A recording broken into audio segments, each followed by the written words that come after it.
الله لا إله إلا هو الحي القيوم لا تأخذه سنة ولا نوم له ما في السماوات وما في الأرض من ذا الذي يشفع عنده إلا بإذنه يعلم ما بين أيديهم وما خلفهم ولا يحيطون بشيء من علمه إلا بما شاء وسع كرسيه السماوات والأرض ولا يؤوده حفظهما وهو العلي العظيم. Baik, kita lanjutkan. Bismillahirrahmanirrahim. Alhamdulillah wassalatu wassalamu ala Rasulillah. Karena makanannya belum datang, jadi kita lanjutin dulu. Santai. Baik, kita menuju ke bab pertama. Ada beberapa surat dan beberapa ayat yang dapat mengusir setan. Hakikatnya semua surat dan ayat itu mengusir setan ataupun syubhat dari setan. Semua surat, semua ayat. Ya, semua surat dan semua ayat itu adalah musuhnya, atau kalamullah itu semua musuhnya setan. Ya. Allah Subhanahu wa taala berfirman, "Wa nunazzilu minal Qur'ani ma huwa shifaa'un wa rahmatun lil mu'minina wa la yazidudz zalimina illa khasara." Ini ayat ini penting. Dan kami turunkan minal Qur'an. Nah, sini minal Qur'an ada huruf min. Ibnu Qayyim al-Jauziyah berkata, dan yang lebih zahir, ini lebih zahir maksudnya lebih kuat, bahwa min dalam ayat ini wa nunazzilu minal Qur'an adalah untuk menerangkan jenis macam, yaitu min al-bayanul jins, menerangkan jenis. Karena Al-Quran semuanya adalah penawar, obat, dan rahmat bagi orang-orang beriman. Jadi huruf min itu banyak kegunaannya. Ada untuk bermakna ibtida'ul ghayah, yaitu memulai dari tujuan. Ada yang bermakna sababiyah, ada yang bermakna tab'idiyah, ada yang bermakna al-bayaniyah. Yang tadi pertama ibtida'ul ghayah, misalnya masyaitu min Jakarta, artinya saya berjalan dari Jakarta. Nah, itu dari kan berarti awal titik dari mana itu menunjukkan tempat, ya. Ada min bermakna sababiyah, yaitu menunjukkan sebab. Contohnya, dakhalal kuffaru an-nara min kufrihim. Orang-orang kafir masuk neraka min kufrihim, disebabkan kekufurannya. Nah, kemudian ada juga min bermakna, tadi udah sababiyah, tab'idiyah. Sekarang min bermakna tab'idiyah. Makanya ada sebagian ulama yang menafsirkan wal takum minkum ummatun yad'una ilal khair wa ya'muruna bil ma'ruf wa yanhauna 'anil munkar. Wal takun minkum, dan jadilah minkum, sebagian dari kalian, sebagai umat yang beramar ma'ruf nahi munkar. Amar ma'ruf nahi munkar untuk globalnya fardu kifayah, hanya sebagian aja yang diwajibkan. Itu tab'idiyah min itu. Ya. Contoh lain yang tab'idiyah, alladzina yu'minuna bil ghaibi wa yuqimuna as-salata wa mimma razaqnahum yunfiqun. Min di sini tab'idiyah, ya, artinya sebagian dari apa yang kami rizkikan mereka berinfakkan. Jadi syariatnya tidak semua yang kita punya, ya, tidak semua yang kita punya kita infakkan, tapi sebagian. Nah, min di sini min tab'idiyah. Yang terakhir nih min bayaniyah, yaitu menjelaskan jenis. Contoh misalnya, hadza saifu min adz-dzahab, ya, hadza saifu min adz-dzahab, pedang ini dari emas. Ya, bukan berarti ada emas kemudian pedang ini jalan darinya. Bukan gitu. Artinya apa? Terbuat dari emas. Jenisnya dari emas, gitu kan? Nah, di sini wa nunazzilu minal Qur'an, sebagian ulama menafsirkan min di sini tab'idiyah. Yaitu kami menurunkan dari Al-Qur'an. Ayat menafsirkan min tab'idiyah berarti kami menurunkan sebagian dari Al-Qur'an sebagai syifa. Berarti sebagiannya bukan, gitu kan? Nah, mafhum mukhalafahnya gitu. Kalau sebagiannya syifa, sebagiannya bukan.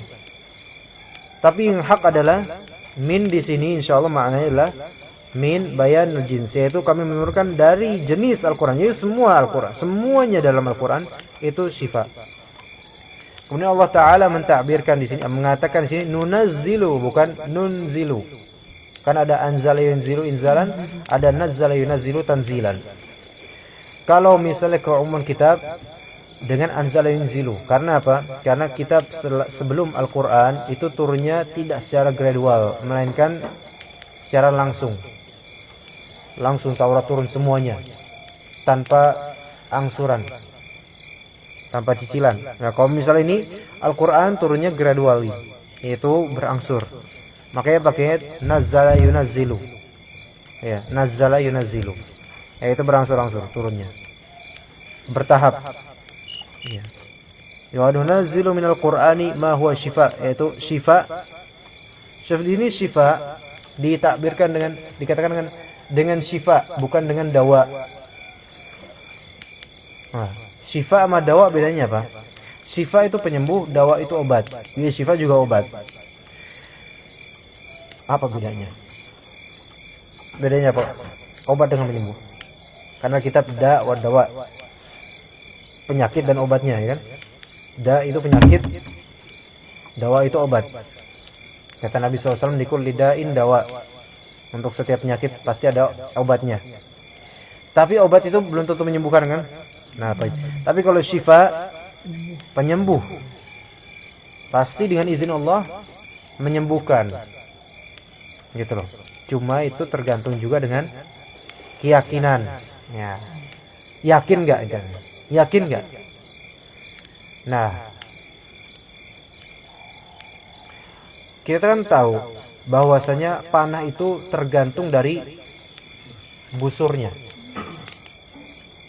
Dan bukan hanya busurnya, tapi metode atau kekuatan orang pemanahnya, ya kan? Percuma busurnya bagus banget, tapi yang mana pun nggak kuat. Untuk menarik ini nggak kuat, maka lemah. Begitu juga kalau misalnya kita berdoa atau membaca ayat ruqyah atau ini. Kalau kita baca dengan keyakinan yang kuat, seperti kita membusur belakang kuat banget, itu bisa insya Allah. Tapi kalau lemah, kayaknya nggak kuat, nggak yakin, nggak bisa. Jadi busur itu, sasaran itu tepat kena atau enggak, jauh atau enggak, itu tergantung dari kekuatan tarikannya dan juga bagusnya ininya, apa busurnya. Nah, Al-Quran ini syifa dan juga rahmah lil mu'minin. Kita perlu ketahui bahwasanya mayoritas penyakit yang ada di manusia itu penyakit fisik, itu disebabkan ada kontribusi syaitan. Mayoritasnya ada kontribusi syaitan. Oleh karena itu, asal dari pengobatan adalah dengan Al-Quran, bukan dengan farmasi. Farmasi sahih, farmasi ikhtiar, tetapi kita seharusnya mendahulukan pengobatan dengan Al-Quran sebelum dengan farmasi atau dengan pijitan atau minjit sambil bacain. Ini kebalik manusia sekarang, bahkan muslim sekalipun. Farmasi dulu, entar baru kalau misalnya dokternya bilang ini nggak ada penyakit, baru kita bilang oh ini jin. Enggak. Dari awal kita udah meyakini, maksudnya bahwasanya Al-Quran bisa, insya Allah dari awal, gitu. Panas, demam dan seterusnya, awali dengan wirid Al-Quran atau yang dari As-Sunnah. Ya. Kemudian selagi ikhtiar, berobat. Kalau ditemukan obatnya farmasi oleh kedokteran dicek, alhamdulillah. Kalau nggak ditemukan berarti ada sesuatu, gitu kan? Nah, jangan sampai kebalik. Ya, ini propaganda barat ini supaya mematikan ruqyah syar'iyyah sebenarnya. Supaya menonaktifkan peran kalamullah di kesembuhan kita. Ya, jadi ketika kita terjadi apapun dari rasa sakit, lambung, mah, mual atau gatal, itu dengan Al-Qur'an kita baca. Iya. Oh, masa sih gatal ada bisa. Gatal itu bisa serangan dari jin, bisa. Ya, bisa juga serangan dari kuman. Dan bisa juga jin yang mengomandoi binatang-binatang untuk menyerang kita, bisa. Itu bisa. Jin itu bisa menunggangi beberapa binatang untuk menghancurkan atau mengganggu manusia. Pernah suatu ketika ada seseorang diganggu oleh jin dengan pasukan seperti kelabang, ular, nyamuk, laron, dan yang sejenisnya. Masuk ke kamarnya banyak banget. Kemudian pas ana telepon, "Assalamualaikum, mau ana ruqyah." Tiba-tiba hilang mereka semua itu. Orang ini ana lupa di Jawa Tengah kalau salah. Nah, itu bisa apa namanya? Itu sihir, kiriman dari jin, setan. Bisa seperti itu. Terjadi kasus kadang-kadang seperti itu. Ya. Nah, kalau menggerakkan hewan seperti itu bisa, apalagi untuk sekadar membuat gatal doang, membuat kaki berat, perutnya sakit, itu setan makar. Ya, ini bukan masalah khurafat, ini terjadi kemudian sembuhkan dengan Al-Qur'an gitu. Ya. Dengan kalam Allah. Wala yazidu zalimina illa khasara, dan tidaklah menambah kepada orang-orang yang zalim selain kerugian. Ya. Baik. Asam urat. Kadang tuh orang tuh malas untuk azan itu semua sholat ya. Asam uratnya kambuh gitu. Oh, itu indikasinya besar banget itu. Antum orang tua siapa? Ibu tuh sering ngeluh kayak gitu. Karena bacaan Al-Qur'an. Bacain sambil pegang ininya. Tapi kalau bagian dekat kemaluan jangan dipegang. Pak, itu atau beliau sendiri ajarkan Di kaki. Iya, ajarkan.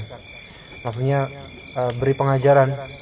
Karena kadang orang susah, karena nggak percaya orang, apaan sih kok langsung dikit-dikit dengan jin ya nggak juga gitu. Jin itu di mana-mana, kita semua ada masing-masing. Maksudnya berikan taujih, irsyad, pengajaran kepada ibu antum ya, tentang hal ini. Kalau dibiarin, jadi setan itu kalau udah hinggap di tubuh itu kan bakal merusak nanti. Jadi kira nggak apa-apa satu doang, ini enak aja mau satu doang. Itu bakal menghambat banyak peredaran itu. Ini nanti sakit, bengkak dalam atau itu bakal sakit nanti tuanya. Makanya orang-orang yang pakai jin itu ntar lihat pas tuanya sakit-sakitannya itu jelek, benar jelek. Sebagai hukuman juga bagi dia. Karena membiarkan, memelihara. Iya, dan kadang sakit-sakitnya itu nggak normal. Iya, nauzubillah. Belum lagi sakaratul mautnya.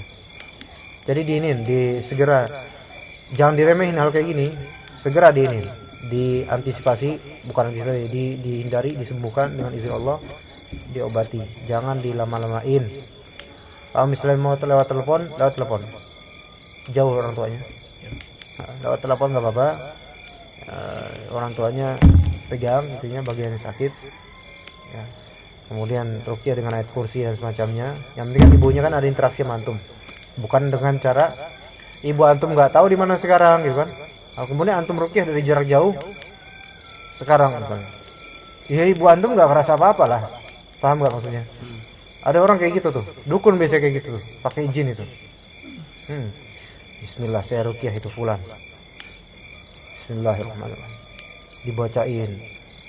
Padahal nggak ada interaksi sama fulan. Fulannya lagi ngapain? Lagi kerja di kantor. Ini nggak mungkin ini kayak gini mah. Kecuali kalau ada interaksi baru bisa ada efeknya. Cuma lebih baik langsung. Ya. Gitu. Nah. Ada pertanyaan? Pak Jarod? Ini kan ada surah-surah dan ayat-ayat yang dapat mengusir setan. Tapi ada beberapa orang yang menggunakan ayat-ayat Al-Qur'an itu justru untuk kayak gimana contohnya? Mengundang. Ada paranormal membaca surat Al-Qur'an berapa kali baru dia mengetahui dari jin. Pertama, segala jenis kebid'ahan itu akan mengundang setan. Itu yakin itu. Segala jenis kebid'ahan itu akan mengundang setan. atau menyenangkan lah minimal. Nah, beberapa paranormal sebagaimana di TV-TV itu pakai lafal ini, talbis ini pakai lafal a'udzu bikalimatillahi tammati min syarri ma khalaq. Tapi pasti ada yang disalahkan dari. Maksudnya ada yang kalimat atau kata yang makhrajnya disalahkan atau ada yang ditambahi. Ya, jadi ada beberapa macam talbisnya mereka yang zahirnya ini dukun biasa kayak gitu. Zahirnya kita menangkapnya itu wiritan dan kita tahu itu hadis sahih wiritannya atau Al-Qur'an bahkan. Tapi pasti ada perubahan, taghyir sedikit, tahrif atau taghyir. Misalnya makhrajnya sengaja disalahkan. Kedua atau astagfirullah, ditambahkan. Ada penambahan. Dan penambahannya mungkin dengan cara yang ditambahkan itu dikecil suaranya. Misal a'udzu bikalimatillahi tammati min syarri ma khalaq, tambahin. Yang ketiga, atau dia memang dengan sempurna tapi dengan ada niatan yang beda. Ya, tiga cara. Mungkin niatannya itu kalau ya, bisa kita baca berapa kali niatnya seperti niatnya gitu. Atau dengan cara yang tadi mentahin sesuatu, mentahdid dengan formal baku tanpa ada aturannya asli dari Islam. Misalnya baca Al-Fatihah 10 kali setiap hari atau 100 kali setiap hari. Ini bisa ini mendatangkan setan, bisa. Beneran? Bisa. Coba aja. Hah? Terus dengan adanya penghadiran niat. Ya, mudah banget sebenarnya nyari setan tuh mudah. Bahkan samping bukan itu. Samping ini mudah banget cari setan. Iya, yang di pohon-pohon. Ayo sini, yuk amanah. Yuk. Kalau emang pengen, datang dia beneran. Mau. Jadi kan ini korelasinya untuk mengusir setan. Nanti kalau ngeliat hizib itu hizib wifi dan semacamnya itu biasa tempelan pakai asmaul husna kadang-kadang. Tapi asmaul husnanya itu dipotong-potong hurufnya. Jadi huruf muqatta'ah namanya. Misalnya al-alim. Tulis a strip lam strip ya strip mim. Ini penghinaan sebenarnya. Kebid'ahan pastinya dan penghinaan pada Allah SWT. Ada kitabnya pengobatan tradisional Islami. So nanti kapan-kapan kalau iya raja, hizib, wufik semacam itu. Nanti insyaallah kita bahas tuh. Talbisnya besar banget itu. Tebal bukunya, lebih tebal dari Tafsir Qurtubi jilid 17. Lebih tebal Indonesia. Ya, terjemahan. Itu akan nanti antum akan lihat contoh-contohnya dan itu biasa ada di dagangan-dagangan, biasa ada. Iya. Kaki 5 ya.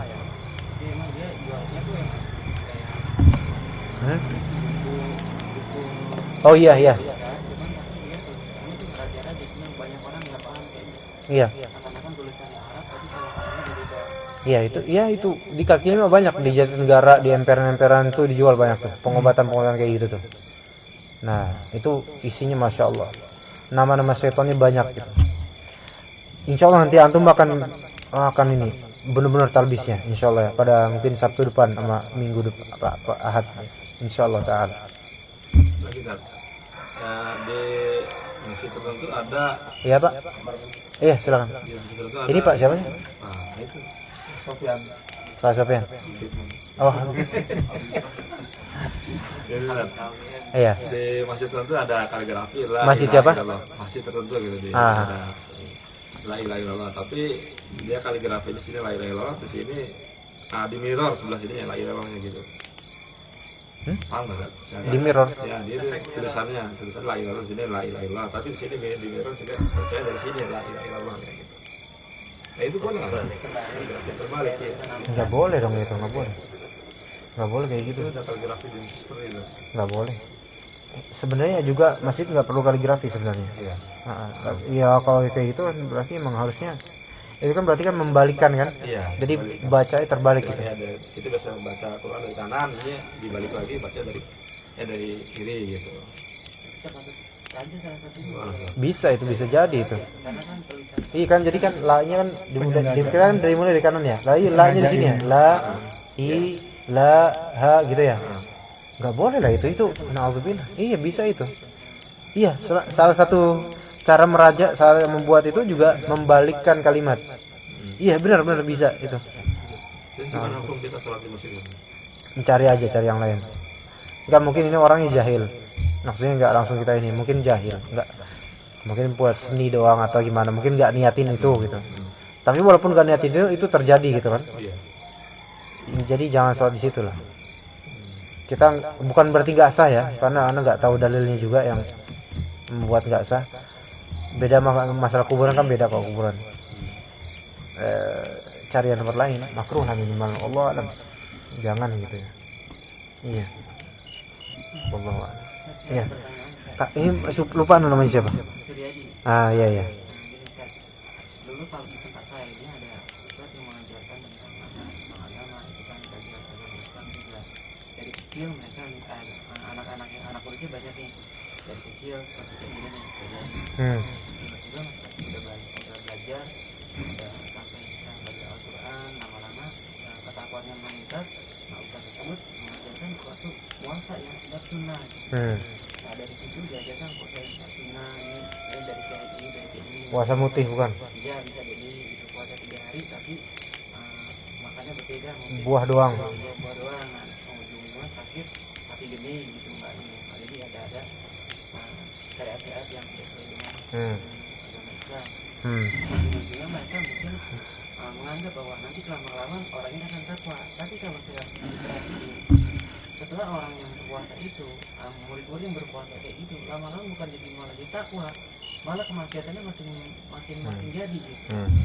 Nah gimana Ustaz menyikapi Ustaz tersebut kasih tahu Ustaz nih dulu saya pernah belajar kayak gini tapi ternyata nggak ada sunnahnya gitu. Itu mendatangkan jin itu puasa itu. Puasa mutih, puasa buah, puasa apa gitu kan? Itu kan dulu juga sama mereka orang-orang kayak gitu, orang-orang tarekat itu biasanya.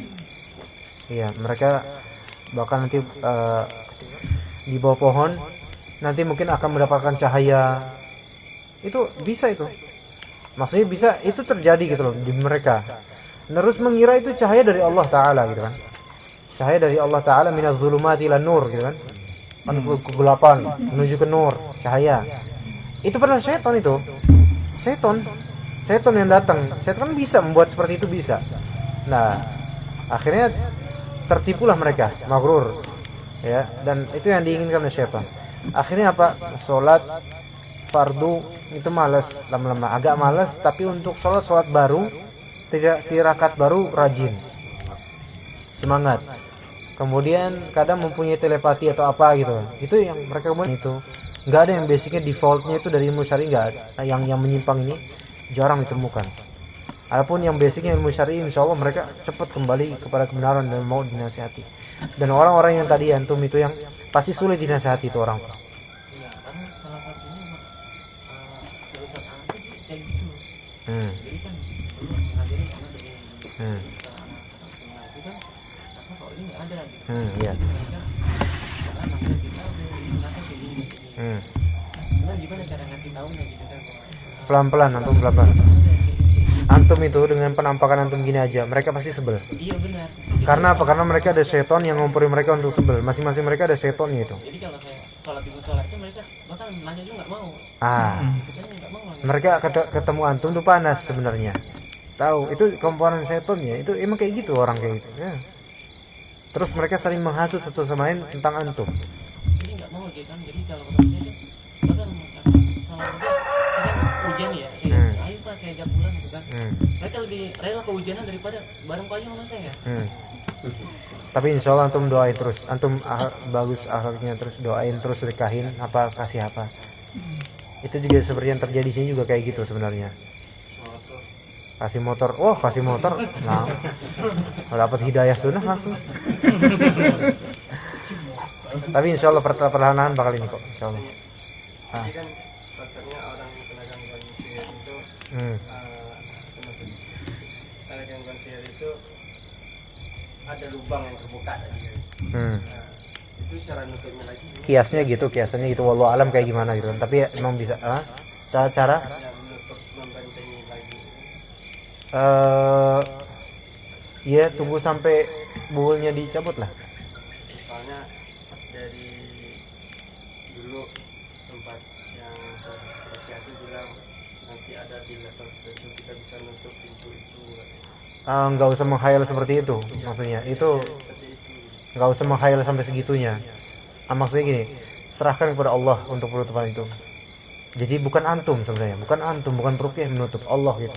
Udah gitu aja. Iya gitu aja. Karena kalau misalnya antum dibayangkan seperti itu akan menjadi tujuan nanti. Kapan saya bisa sampai level itu?